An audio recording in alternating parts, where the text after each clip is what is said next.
Welcome back. Thanks for staying with us. You're watching Beyond What Is One, and this is World DNA with me, Jyotsna Kumar. Let's begin with the headlines.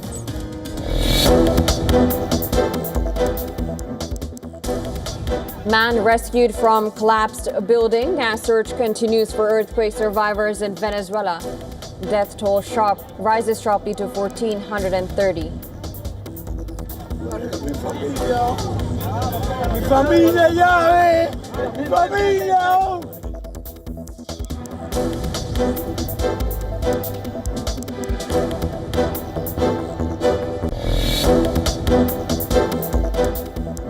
U.S. military releases footage of what it describes as retaliatory strikes on Iran, says military equipment, communication systems, and air defense sites hit as explosions are heard in Kashmir and Sirik.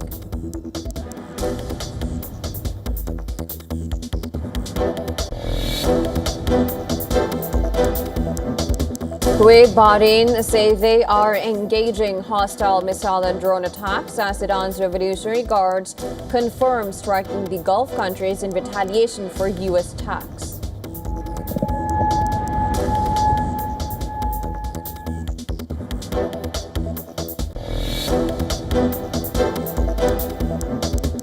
Israeli Prime Minister Netanyahu declares his intention to form a broader coalition after the upcoming election, explicitly distances himself from both the far right and left.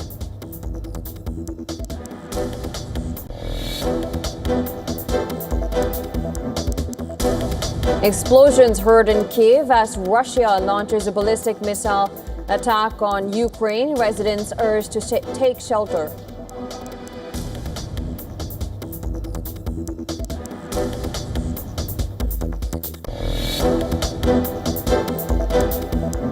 Australian government announces that it will double the fines to $68 million for social media platforms that fail to enforce its under-16 ban, giving the safety regulators stronger powers to investigate compliance as concerns grow over evasion of the restrictions.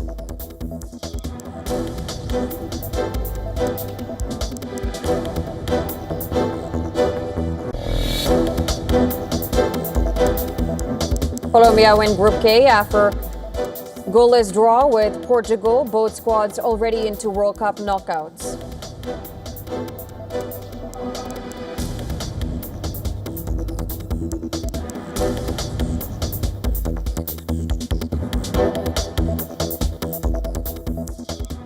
The U.S. military says it has carried out new strikes on multiple targets in Iran, and CENTCOM says the strikes were in response to a fresh attack on a ship transiting the Strait of Hormuz. Iran is also likely to have hit back with Kuwaiti air defenses responding to hostile missile and drone attacks. Air raid signs have also been sounded in Bahrain, pushing West Asia on edge once again. In a statement, the U.S. Central Command said the new strikes targeted Iranian surveillance infrastructure, communication systems, air defense sites, drone storage facilities, and mined their capabilities. Iranian media reported several explosions in Sirik and Kashmir, areas in southern Iran. According to CENTCOM, Iran attacked a Panama-flagged oil tanker on Saturday, which was carrying some 2 million barrels of crude. In a post on Truth Social, U.S. President Donald Trump said that the U.S. struck Iranian missile and drone storage locations and coastal radar sites for violating the ceasefire agreement. Trump also warned Iran, saying the Islamic Republic would cease to exist if Washington is forced to militarily complete the job it started. Now, the IRGC claims it launched ballistic missiles and drones at USS Ali Al Salem Air Base in Kuwait and the 5th Naval Fleet in Bahrain. It also warned of a crushing response to enemy aggression and threatened to halt negotiations if ceasefire violations continue. The latest strikes come just a day after U.S. responded to an Iranian attack on a ship transiting the Strait of Hormuz. Iran hit U.S. targets in Gulf in retaliation. Bahrain said it was targeted by several Iranian drones and accused Tehran of sabotaging peace efforts. Iran's Revolutionary Guards had also warned of a broader action if U.S. aggression continued. Now, the renewed hostilities have once again put an already fragile ceasefire under severe strain. Iran has warned vessels not to enter or leave Hormuz without permission, but ships have continued to move, and some using a route not authorized by Tehran. While the U.S. maintains that the MOU with Iran includes restoring the Strait of Hormuz to its pre-war status, Iran continues to assert control over the critical waterway.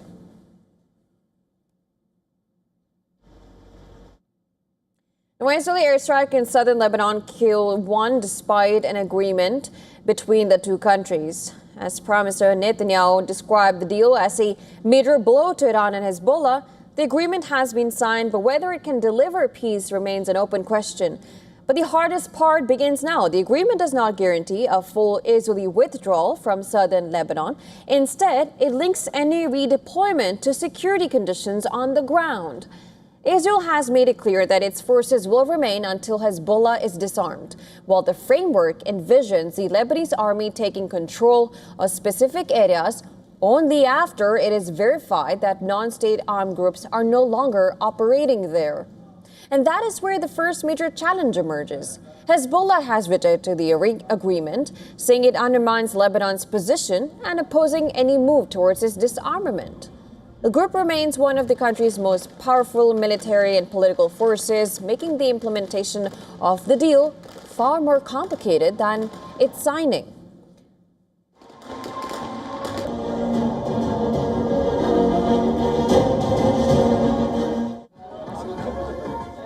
Now, the second challenge lies beyond Lebanon's borders. Hezbollah's close ties to Iran meant that the future of the agreement could depend on Tehran's visual strategy.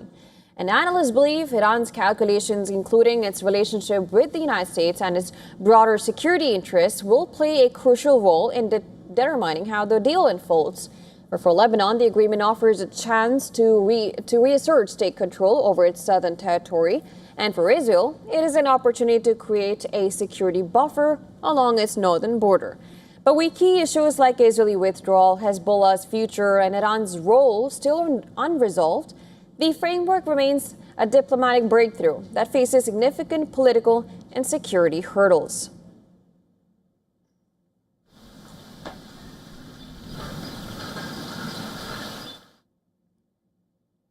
The death toll in Venezuela's twin earthquake disaster has reached 1,430, while millions more are feared to lack sanitation and other basic needs. And this comes as Venezuela's interim leader, Delcy Rodriguez, thanked other countries for the assistance.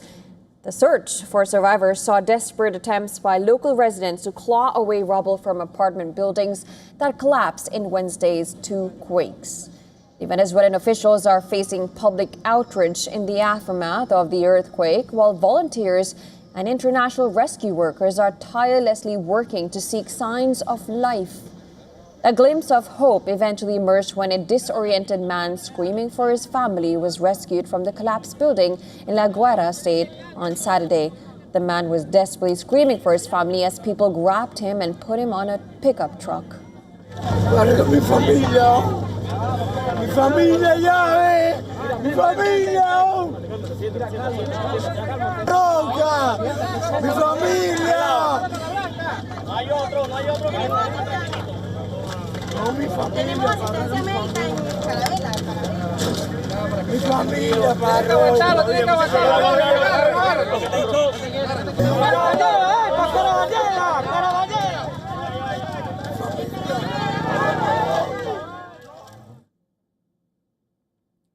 In another instance, the U.S. search and rescue teams working alongside local firefighters pulled a baby and his mother from the rubble.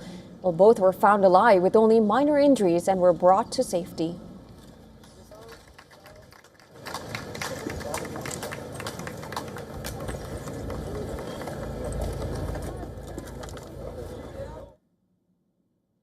Rescuers have been deployed across La Guaira and parts of Caracas, where families and volunteers have spent days pulling survivors and bodies from debris, often citing a lack of heavy equipment and limited official presence. Venezuela's government said families reported at least 68,900 people missing.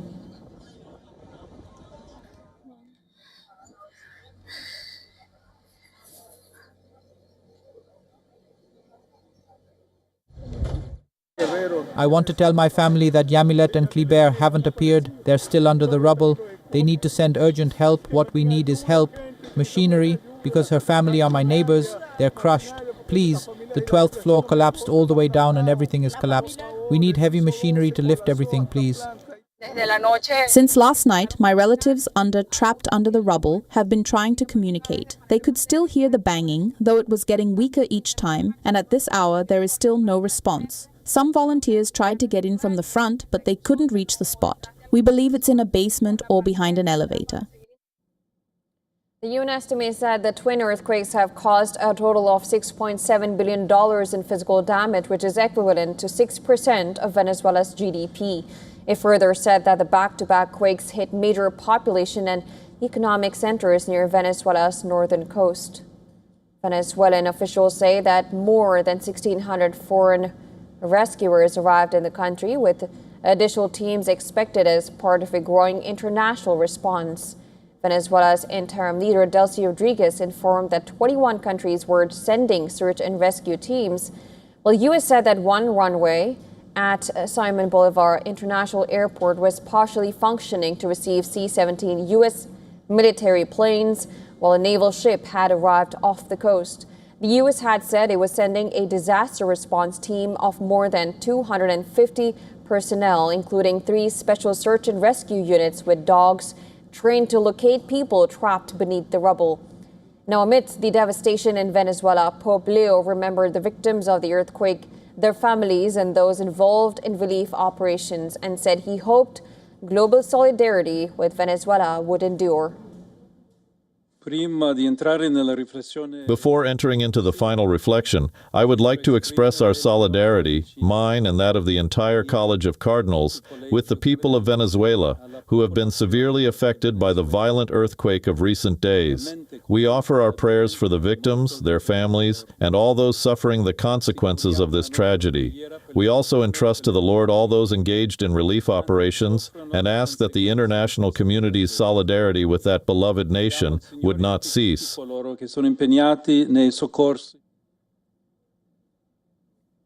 Well, India's defense ministry has rejected claims that the sacrifice of 6 Operation Sindoor personnel was acknowledged only recently. The ministry says the fallen soldiers were honored immediately after the operation and that recent reports have misrepresented the facts. The controversy emerged after the names of the 6 fallen personnel were engraved at the National War Memorial in New Delhi.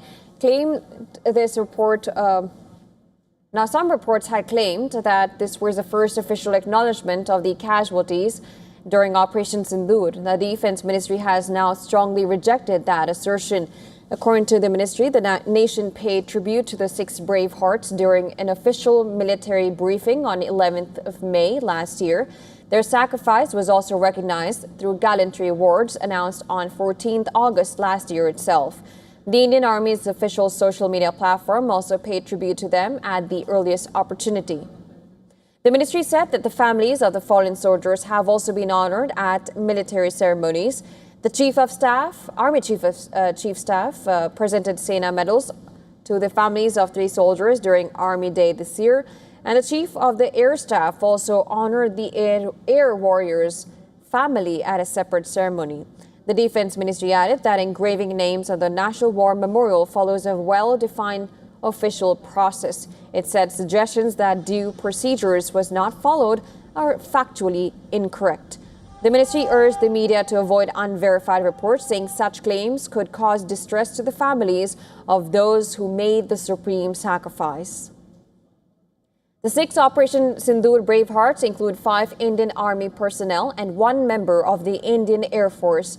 They are Subedar Major Pawan Kumar of Headquarters 10 Infantry Brigade, Rifleman Sunil Kumar of the 4th Battalion, Jammu and Kashmir Light Infantry Regiment, who has been posthumously awarded the Veer Chakra, Lance Naik Dinesh Kumar of the 5 Field Regiment, Agniveer M. Murali Nayak of the 851 Light Regiment, and Havildar Sunil Kumar Singh of the 237 Field Workshop from the Indian Air Force. Sergeant Surendra Kumar of the 39 Wing has also been named among the fallen personnel and has been posthumously awarded the Vayu Medal for gallantry. ये नुकसान ये 9 number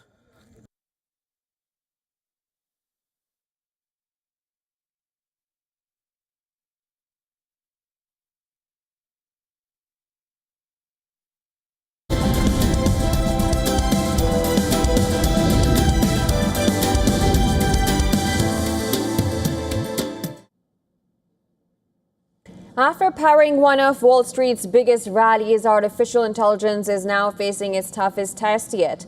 Sharp swings in technology stocks have reignited the debate over whether AI valuations have run too far, even as companies continue to pour billions into infrastructure and expansion.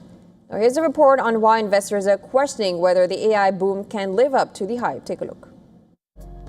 Is the AI boom turning into a bubble?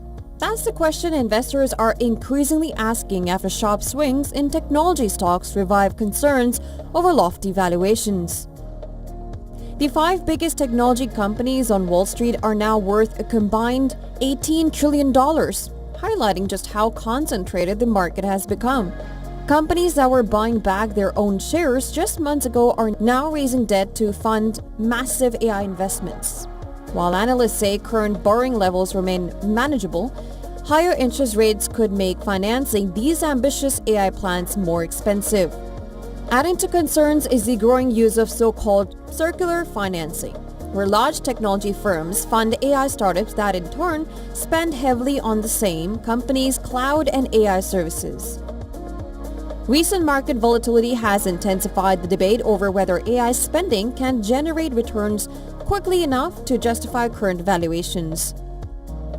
Oracle's shares suffered their steepest weekly decline since the dot-com era, while investors also reacted negatively after SpaceX announced plans to raise $25 billion through bond issuance.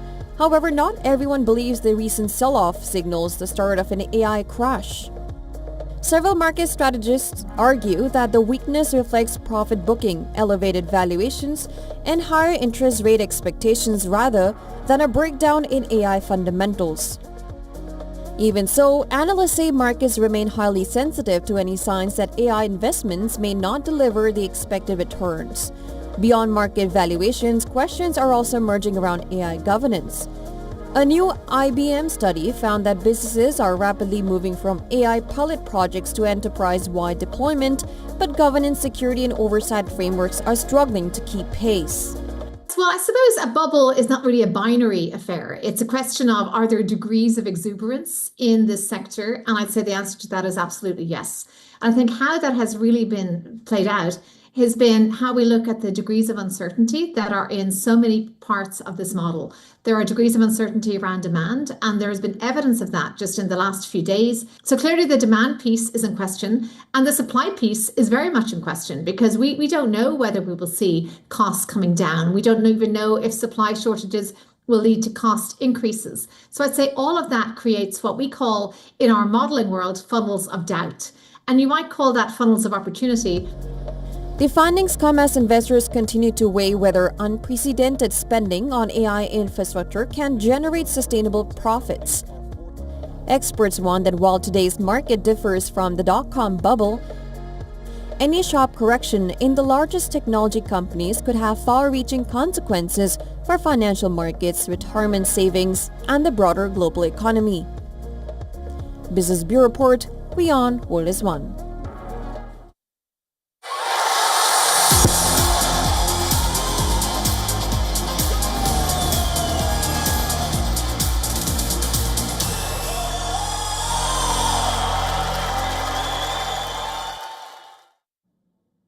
Well, Colombia and Portugal went head-to-head in Miami with top spot in Group K on the line. It ended goalless, but the contest was packed with tension, drama, and high-quality football. The draw sent Colombia through as group winners, while Cristiano Ronaldo's Portugal advanced in second place. A packed Hard Rock Stadium in Miami witnessed a heavyweight showdown as Colombia and Portugal battled for control of Group K. The equation was simple. Colombia needed only a draw to stay top of the group, while Portugal had to win to leapfrog the South Americans into first place. Well, from the opening whistle, Colombia looked determined to take the initiative, led by James Rodriguez and Luis Diaz. The South Americans pressed aggressively and created the better opportunities. Portugal, meanwhile, looked to their experienced stars, including Cristiano Ronaldo and Bruno Fernandes, to unlock the Colombian defense. Despite the attacking talent on display, both teams found it difficult to create clear openings in a tightly contested first half. After the break, the tempo increased dramatically. Colombia pushed forward in search of a breakthrough and repeatedly tested the Portuguese backline. Goalkeeper Diogo Costa proved to be Portugal's hero, producing a series of important saves to keep his side level. The closest moment of the match came when Colombia thought they had finally found the winner. The ball ended up in the net, and celebrations did erupt among the Colombian players and fans. But after a lengthy VAR review, the goal was ruled out for offside, leaving the score unchanged and Portugal breathing a huge sigh of relief. Now, Cristiano Ronaldo, who entered the match after scoring twice in Portugal's 5-0 victory over Uzbekistan earlier in the week, searched for a decisive moment but found Colombia's defense difficult to break down. And as the clock ticked down, both teams continued to push forward, but neither side could find the finishing touch. When the final whistle sounded, the score remained goalless, of course, and it was a result that suited Colombia perfectly. The draw saw them finish top of Group K with 7 points from 3 matches, while Portugal advanced as runners-up with 5 points. The result also completed the knockout picture. Colombia will now face Ghana in the round of 32.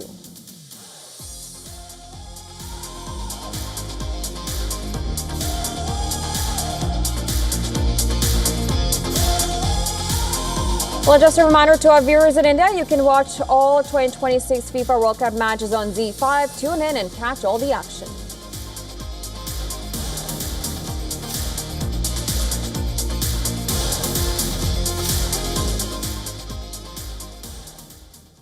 All right, that's a wrap on this bulletin. News and updates follow on the other side. Before we go, here's a quick look at the images drawing our attention from around the world. Stay tuned.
WION Health Resort is unique, the only one of its kind. Experience the 4 paths of natural wellness: yoga, Ayurveda, acupuncture, and naturopathy.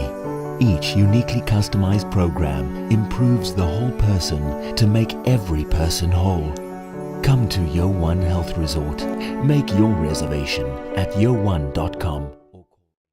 The Israeli drone is above our heads all the time in Lebanon. More than 200,000 civilian homes have been destroyed. This looks like it used to be a toy for a little girl. Can't but wonder while I'm walking between all of this rubble, how many lives were destroyed, how many kids were traumatized, how many women lost their families. If this isn't a war crime, then what is? From the southern suburb of Beirut, I'm Radi Francis for WION The World is One. WION, India's global voice, the channel that brings you the biggest stories from across the world through India's lens. Now available in more than 190 countries worldwide. Because we believe that the world is one. Watch us in Africa, Europe, USA and Canada, South America, Asia Pacific, Middle East and North African regions. Also available on these digital platforms across the world.